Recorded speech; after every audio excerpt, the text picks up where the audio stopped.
И конечно дојде времето кога ќе се соочиме со новата генерација на Clio, пета поред. Задниот дел, како што гледате, е доста храбро и монолитно направен. Пред се, поради прецизната изработка, задниот браник делува како да е слиен со каросеријата. Отворањето на задните врати го видовме пред 20 на години во Алфа Ромео 156, но се покажува дека автомобилската индустрија го прифаќа поради не само естетскиот, туку и функционалниот дел што го пружа ова решение. Во должина Clio 5 е 4 метри, нешто повеќе од 4 метри, што значи дека остана на основата на димензии од претходната генерација. Но, како гледате, предниот дизајн делува многу моќно, многу уверливо, а маската на ладилникот покажува еден сосема нов дизајн и што е многу поважно, кога ќе се развија поголема брзина, тој се затвора поради поголема аеродинамичност. Испод хаубата има неколку врсти на мотори, но во Македонија ќе дојде еден литарски трицилиндерски турбомотор со 100 конски сили на располагање, ќе имаме исто така и бензинец од 1,3 литри со 4 цилиндри и 130 конски сили. Но силата на овој модел се гледа во внатрешноста, па да видиме каква е таа. Во зависност од надворешната опременост, нивото на опременост во интериерот е исто така различно. Има повеќе од нив, а ние се наоѓаме во внатрешноста на RS Line. Прво и основно, кај сите Clio, напред имаме дисплеј кој има повеќе од 7 инчи и ни ги покажува основните параметри за возачот. Но во средина имаме и еден таблет од 9,3 инчи кој има многу опции за подесување и за покажување. Но внатрешноста е сега и емотивно направена. Видете ја централната конзола, која иде кон внатрешноста на совозачот. Тоа е прва жртва на изгледот, бидејќи, како што гледате, во голема мерка го смалува просторот за сопатникот. Но, како што велат во Рено, Clio е ориентиран на возачот пред се. А кога сме кај возачот, се чувствува извонредна ергономија. Внатрешноста е опремена со мека и квалитетна пластика, а во зависност од опремата, дали е лакшери или спортлайн, имаме изведба на пластика која делува како спортски материјал или пак имаме кожа. Во овој случај тоа е имитација на карбон. Исто емотивно е боењето на ова линија која дава една потполно нова димензија на внатрешноста. А кога сме кај ергономијата, мора да кажам дека и овие спортски школкасти седишта се многу добро адаптибилни за човек со мои димензии, со мои пропорции. И пред да тргнеме на возењето, морам да кажам дека во внатрешноста се чувствувам извонредно добро, бидејќи имам простор во сите смерови. Додека на задната клупа просторот е дискутабилен за човек со мои пропорции, но оние нормалните кои се во европските стандарди со висина 1,73 м и тежина од 60, односно 74 килограми, нема да имаат проблем на задната клупа.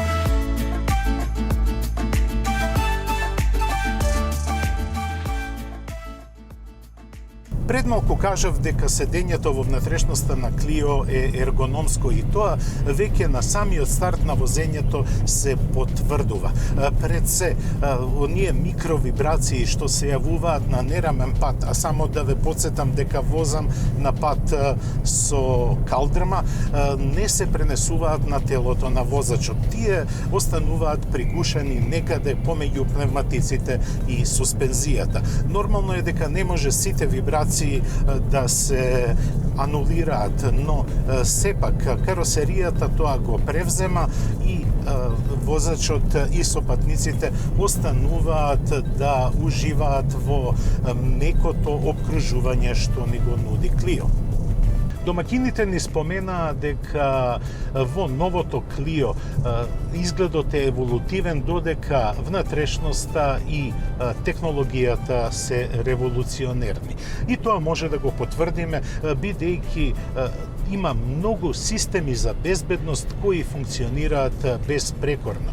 Јас имам големо искуство во возење на возила кои се опремени со понапредни генерации на технологија на автономно возење, но никогаш не сум почувствувал во вака мал автомобил од сегментот Б да има имплементирано толку многу технологија и која функционира без никакви замерки. Тоа е, на пример, активниот темпомат, исто така конективните технологии кои се наречени Easy Link, бидејќи многу лесно се поврзувате со електрониката на автомобилот. Таа технологија функционира интуитивно и возачот многу лесно се адаптира на сите услови во автомобилот. Сепак мобилноста е од огромно значење за малиот Clio, кој и не е така мал. Пред се, тој ќе има две основи. Едната е за мотори со внатрешно согорување, додека другата основа ќе ја носи технологијата на хибриди. Ќе се хибридизира гамата на Clio од почетокот на идната година, кога ќе наполни 30 години присуство на пазарот. Јас седам зад управувачот на моделот со изведба со 4-цилиндерски турбобензинец од 130 коњски сили и 1,3 литри работна зафатнина. Ова е еден од посилните мотори во гамата на малиот Clio, но дава извонредна потентност и агилност на автомобилот. Тој е впарен со 7-степена автоматска трансмисија која многу добро кореспондира не само со моторот, туку и со желбите и очекувањата на возачот. Но тука Рено нуди уште поширока гама за Clio. Пред се има бензински мотори од 85 до 160 коњски сили. Најслабите изведби бензински нема да пристигнат во Македонија. Во Македонија ќе пристигне како најслаб мотор бензинскиот од 3 цилиндри и со сила од 100 коњски сили кој има турбополнач. Јас вчера го возев тој модел и можам да кажам дека покрај економичноста тој нуди сосема добра агилност во возењето. За разлика од 1,3 литрениот од 130 коњски сили, тој е зачудувачки поекономичен. Јас вчера забележав просечна потрошувачка од 5,8 литри, додека со овој 1,3 литрен мотор потрошувачката е 6,2 литри, што и не е толку многу. Но што станува со популарните мотори со внатрешно согорување кои се анатемисани, а тоа се дизелите? Домакините ни нагласија дека далеко од тоа дека ги дигнале рацете од дизелите, ДЦ и моторите ќе се најдат испод хаубата на Clio. Тоа е популарниот 1,5 литрен ДЦ мотор кој ќе има 3 варијанти на силина на моторот. Сепак, за македонскиот пазар, повторно мора да споменам дека ќе доаѓаат само поскапите изведби, оние кои имаат 105 и 115 коњски сили. Тоа е сосема доволно за љубителите на дизелите и по прашање на цената, и по прашање на економичноста и екологијата, и по прашање на перформансите. Со цена од 10.500 евра за основниот модел, Clio има добри шанси повторно да се наметне како лидер на пазарот, зборувам за Македонија.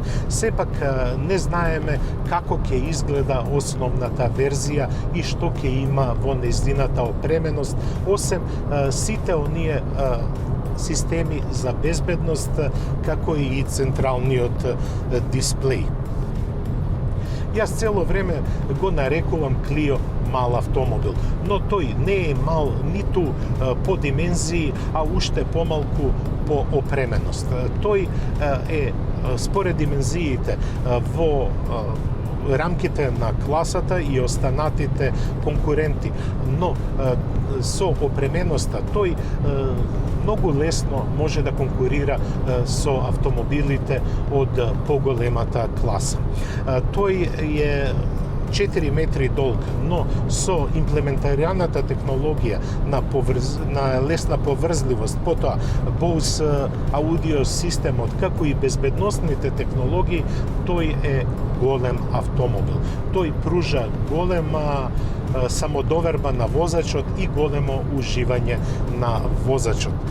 Внатрешноста е концепирана да биде ергономска, но сакам да видам како ќе изгледа она базична верзија. До тогаш ќе почекаме и јас и вие, почитувани гледачи на Автомагазин. А јас продолжувам да ги голтам километрите низ Португалија со новото Клио и ве поздравувам до следната средба, која ја закажуваме за 7 дена.